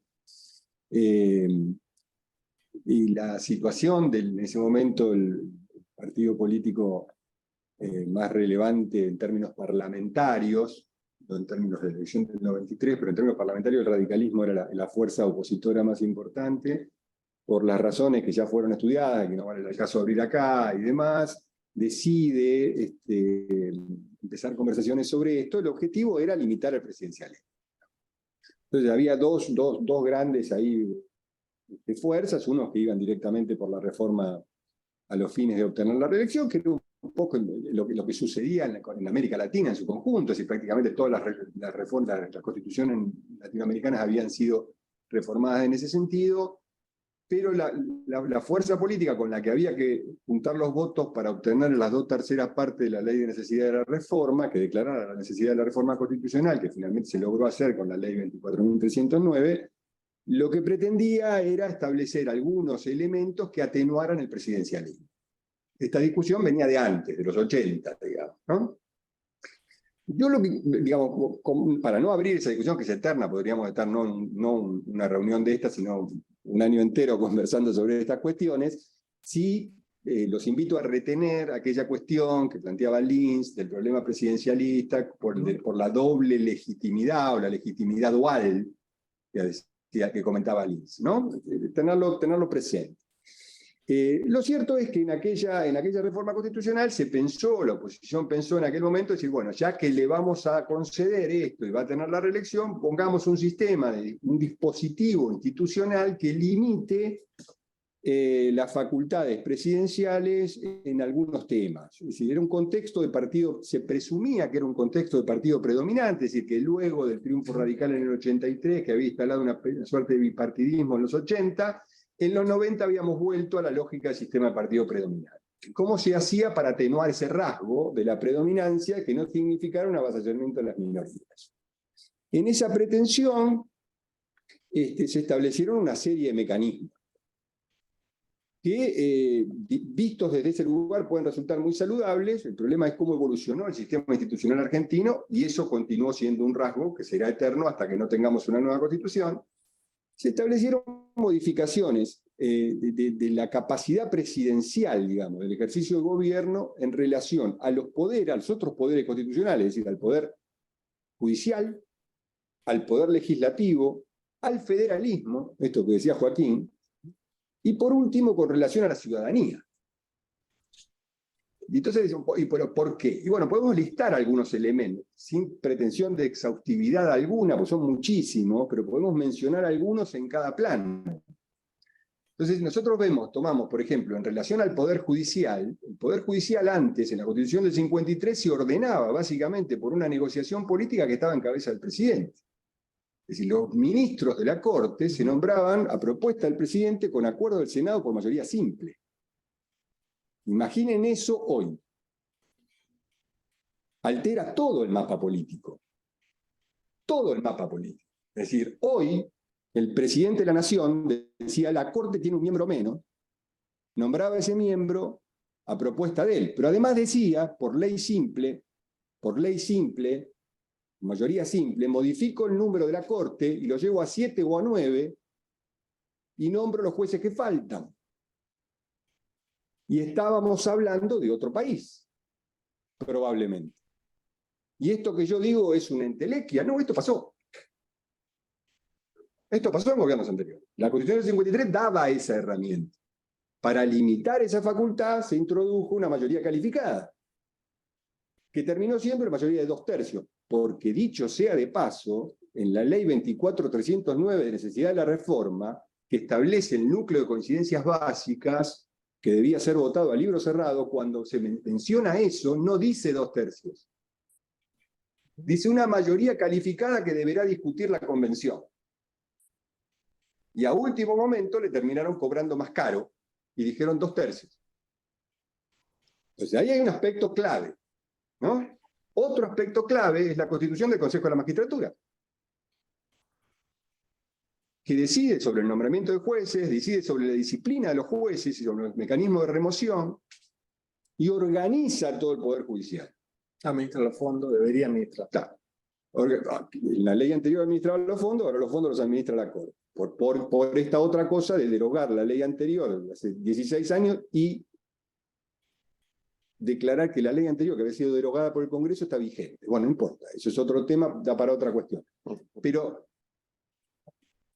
la existencia del Consejo de la Magistratura establece una nueva realidad institucional en la Argentina que limita las facultades presidenciales en relación al Poder Judicial y fortalece a la oposición, y no solo a la oposición, sino también a esa otra representación, que a mí me gustaría después hablar un poquito sobre el tema de la representación, que viene dada por lo social. Por ejemplo, la matrícula, es decir, la matrícula participa del Consejo de la Magistratura, es decir, los abogados participan del Consejo de la los abogados participan del Consejo de la Magistratura, algunas universidades, y eso se constituye en una mayoría que termina alterando, a veces para bien y a veces para mal, la mayoría que fue electa por cada uno de nosotros.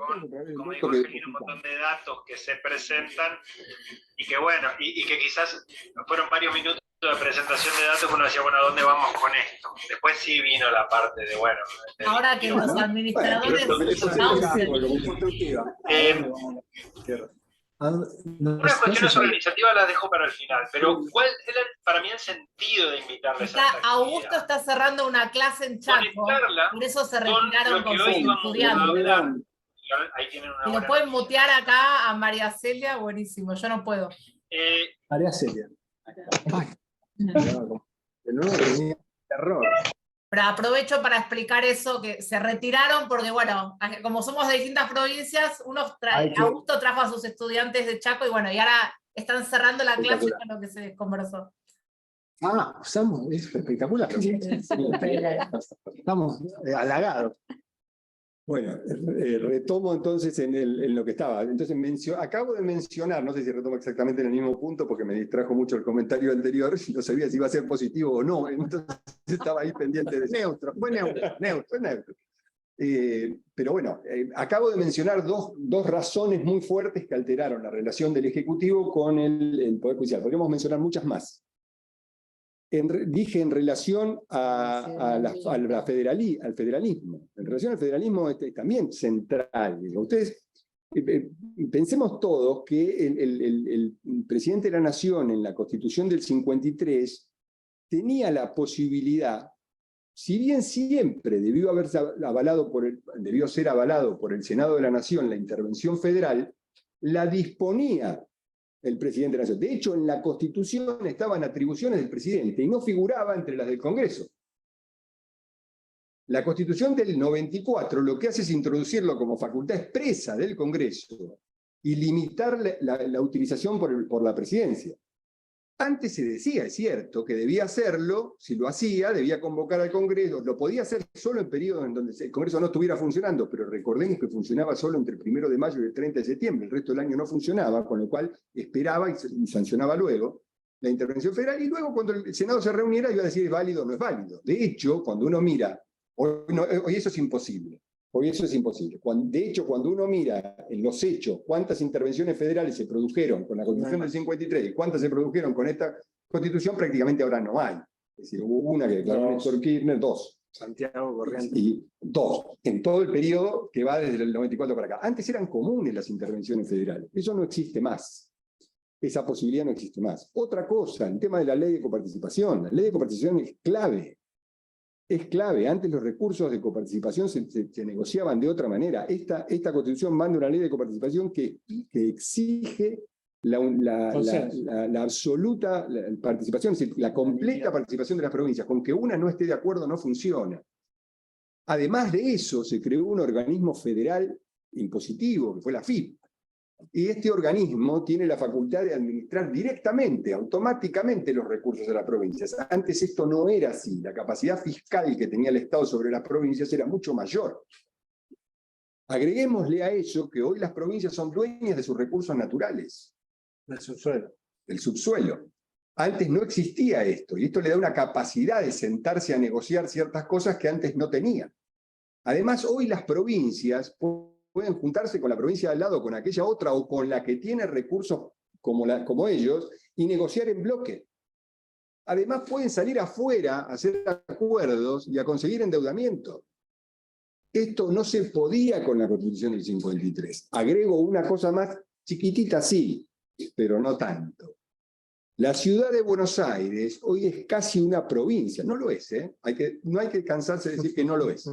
Pero sin embargo funciona como una provincia, y la jefatura de la ciudad de Buenos Aires no está más en cabeza del presidente de la Nación. Lo cual es muy saludable por un lado, pero le resta poder de negociación al presidente de una manera clarísima, evidente. Pensemos en un país en donde eso no ocurriera, como los invité a pensar hace un ratito, en la posibilidad de que el presidente nombrara a los jueces de la Corte con acuerdo simple del Senado. Pensemos que todo eso no ocurre y que el presidente negocia, desde la posición que tenía antes. Pero además agreguémosle que antes el presidente en el Senado, si alguien había llegado a ser presidente, era porque tenía una fortaleza en la provincia tal que el mapa federal más o menos lo manejaba. Y si ese mapa federal lo manejaba, el oficialismo de las provincias, de cada una de las provincias, en el Senado estaba en mayoría. Eran 2 senadores que se nombraban de manera indirecta por las legislaturas provinciales, y lo peor que le podía ocurrir a un gobernador era que tuviese una situación de paridad tal en la legislatura que tuviesen 1 y 1, pero nunca iba a estar en minoría. Y eso ocurrió muy pocas veces en la historia. En general estaban en mayoría. Hace mucho lo que mencionaba Joaquín. Claro, por eso va muy directo a lo que decía Joaquín. Con la Constitución del 94, el Senado se compone de otra manera. Discusión aparte de que se alteró la naturaleza de lo que el Senado es. Porque el Senado es la representación de las provincias como entidades políticas autónomas. Y sin embargo, la designación de los senadores es por elección directa. Esto ya ocurría en la Ciudad de Buenos Aires. Pero la Ciudad de Buenos Aires es la ciudad.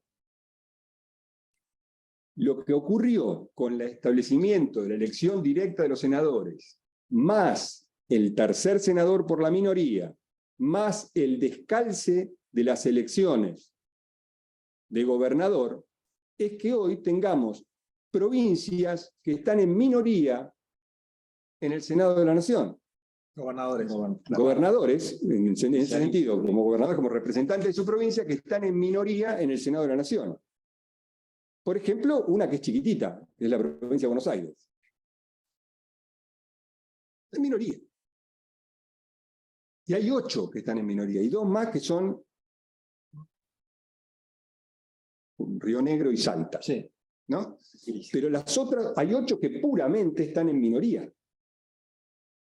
Entonces, ¿puedo ir a negociar con el gobernador? Pero no tiene esa mayoría el gobernador. No puede garantizar que haya 2 votos a favor. Entonces, y a eso altera. Claro, y a eso agreguémosle que todavía estamos funcionando con el decreto ley de Viñone en la representación en la Cámara de Diputados.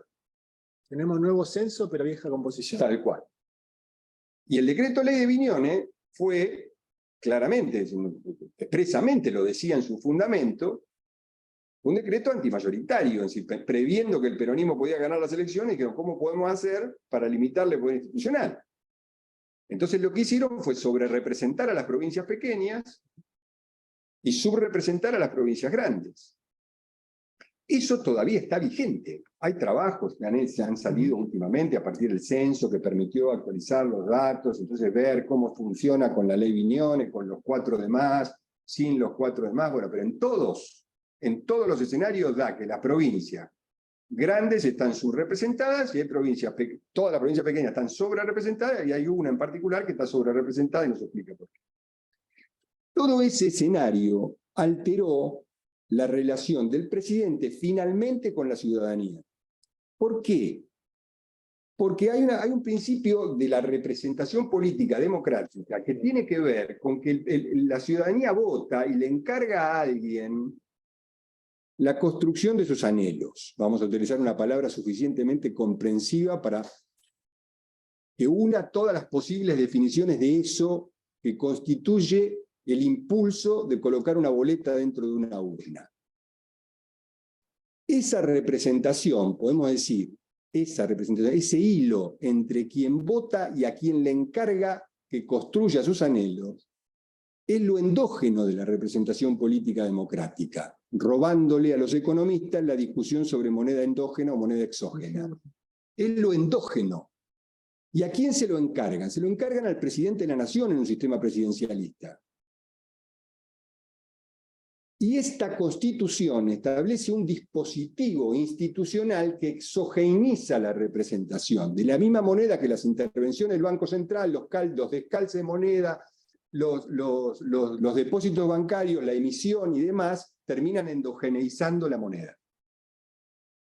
Y esta es una discusión que tenemos que darnos porque ese marco, ese dispositivo institucional interviene en la representación. ¿Y qué importa esto? Y claro que importa, porque la ciudadanía deposita esos anhelos, expectativas en alguien, y ese alguien tiene menos recursos para poder satisfacer esa demanda.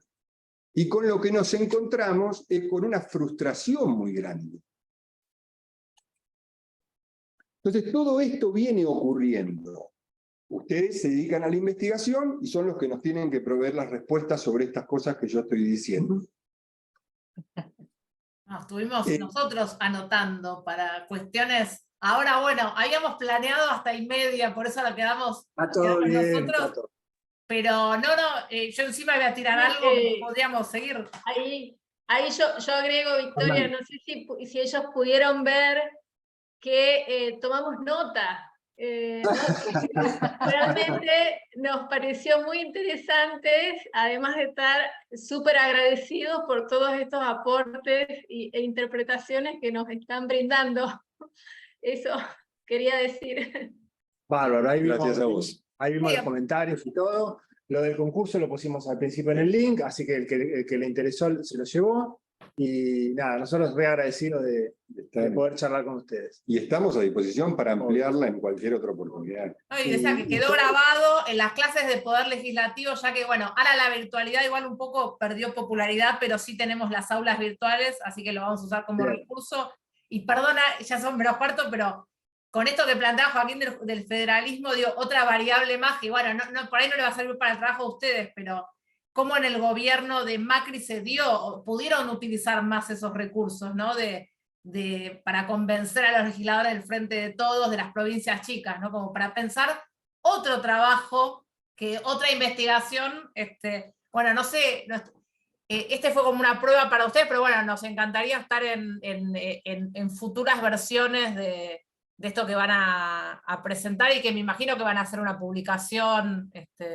Queremos seguir discutiéndolo, si algo vamos a poner. Nosotros seguimos discutiendo y seguimos trabajando. Y ese aspecto que comentabas recién, Victoria, es parte de nuestras discusiones también, de ver esas particularidades que se dan en determinados procesos. Yo tengo ahí una hipótesis, voy a mencionarla, Victoria, y que tiene que ver con lo último que digo, pero creo que hay que profundizarla, esa investigación o ese trabajo. Todavía pasó como poco tiempo, pero hay que ver cómo la gestión anterior del expresidente Macri concebía esa negociación institucional y cuáles eran las herramientas que se usaban, ¿sí? En esa negociación institucional. Había distintos elementos, ¿sí? A mí me llama la atención que fue un periodo que en nuestra región pasaron bastantes cosas vinculadas a, yo diría, bueno, esto que se dice a veces con un eslogan, pero bueno, cómo se utilizaban mecanismos legales para, a mí la palabra que yo uso es una especie de juego brusco institucional, ¿sí? Un juego brusco de acotar las posibilidades políticas o electorales de la oposición. Llevado al extremo es el encarcelamiento del presidente Lula en Brasil, digamos, mecanismos legales que después fuimos viendo cómo, pseudo-legales. Mecanismos legales en el sentido de la utilización de instrumentos que están en la legislación, instrumentos institucionales, vamos a decirlo así, para lograr un determinado objetivo político. Después las instituciones de Brasil revisaron todo eso y hoy Lula es presidente nuevo. Pero yo tengo para mí que había ciertas cuestiones que pasaban por ahí y que son instrumentos que ahora esta gestión tiene, o por lo menos no tomó medidas para que muchas de esas cuestiones no se puedan utilizar. No sé, el servicio de inteligencia no tiene fondos reservados, digo, se tomaron una serie de medidas que hacen a eso. O sea, la pregunta es si un presidente tiene la suficiente capacidad o fuerza, mecanismos institucionales para llevar adelante su agenda siguiendo ciertas reglas de juego. Sin extorsionar. Sí, siguiendo ciertas reglas de juego. Hay que ver ahí. Yo por lo menos tengo esta hipótesis de que muchas veces se utilizan mecanismos que, voy a llamarlo de esta manera, o por lo menos uso en algún lugar lo escribí, esa idea de juego brusco institucional. Otros le llaman lawfare, otros le llaman, digamos, de otra manera. Por lo menos es el uso de mecanismos que están previstos en las instituciones, pero que muchas veces contienen ciertas innovaciones que, bueno, uno podría cuestionar fuertemente cuál es efectivamente su legalidad, vamos a decirlo así. Sí. Bueno, yo quería decir una cosa mucho más sencilla, que es que mucho está publicado en los informes,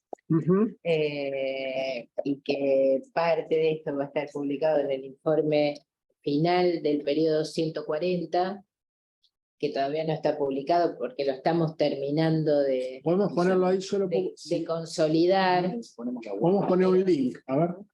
Pero bueno, muchas cosas están publicadas ahí sueltas, ustedes las tienen que juntar, no son un libro.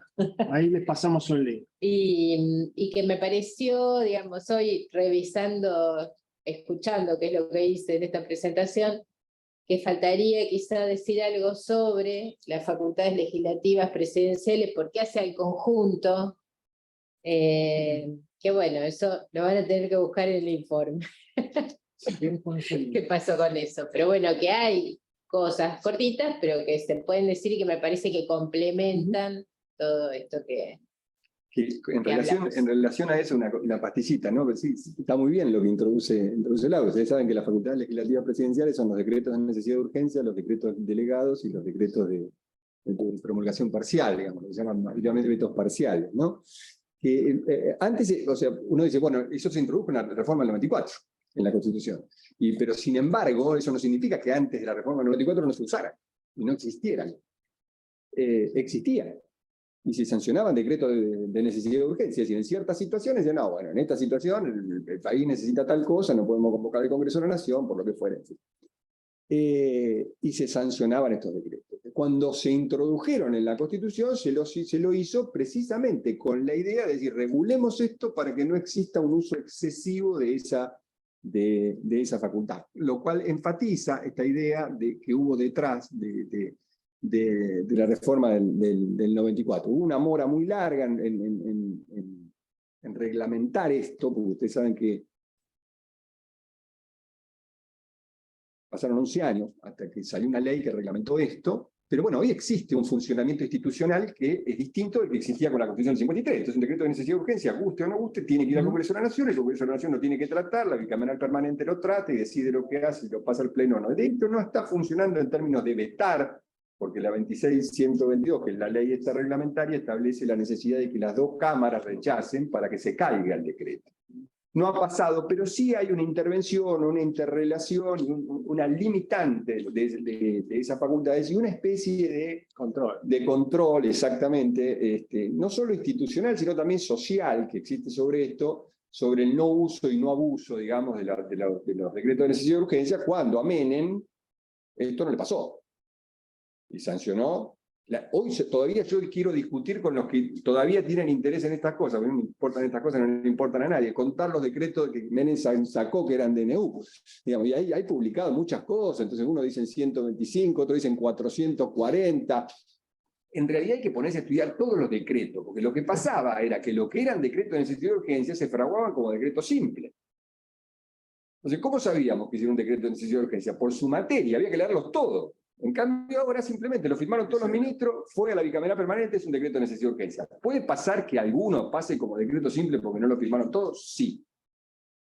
De hecho, en el proceso, entre el 2016 y el 2018 ocurrió bastante, dicho sea de paso, bastante. Estoy siendo técnico en la descripción. Pasó. De la misma manera que un solo decreto de necesidad de urgencia en realidad contenía 70. Esto también pasó. Bueno, y era uno solo. Y muchos están vigentes. Y en los episodios estos extraños, bueno, la bicameral de trámite legislativo hace rato que no se reúne para tratar estos temas. Es otro elemento. Al principio trabajó mucho, al principio de la pandemia hubo muchos decretos, se validaron muchísimos decretos, se trabajó mucho en eso. Pero luego, aparte empezó a haber una discusión incluso de la necesidad y urgencia de los decretos de pandemia. que no debe haber otra definición más clara de lo que es, requiere necesidad de urgencia. Bueno, Victoria, ahí estamos. Bueno, la verdad que para seguir, pero me da cosa que igual quedó grabado esto, así que, bueno, muchísimas gracias. Un lujo, la verdad. Ahí ya vamos también a difundir los informes.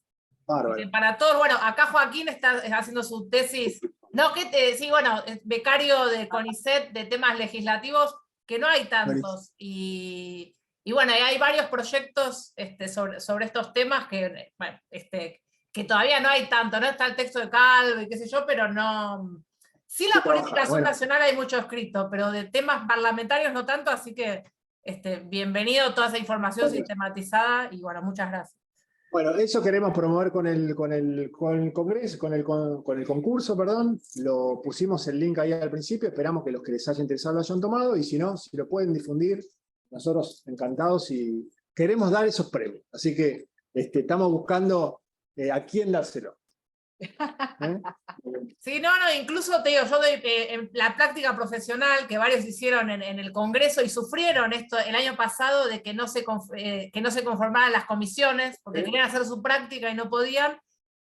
Bueno, ahí también pueden hacer, a los que hicieron esas prácticas también los invitamos como para que puedan hacer ensayos, no solo a los que están investigando con una beca como Joaquín, sino también así que bueno. Es abierto. Buenísimo, bueno, Victoria. Bueno.